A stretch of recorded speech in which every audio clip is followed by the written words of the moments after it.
So the couches are pretty much cemented and done. And there's the one. That's going to be the entranceway there. The waterfall wall. And the other couch is there. And you can see the obscure glass in the background. So to give you an idea of what this looks like, I'll walk over here. You can get a view of the whole room here. So,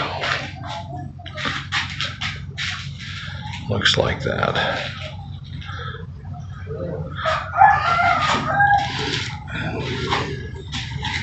Back of the couch.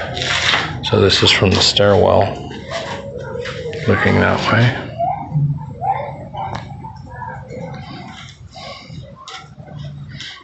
That's that bathroom.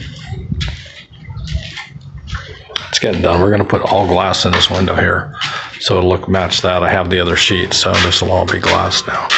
That's the door to the master bedroom, kitchen, and here's the outside wall. So I just did like a circle around the room. Countertop. Those are all windows. They'll be green, one-way glass. And then here's the kitchen. I mean the living room.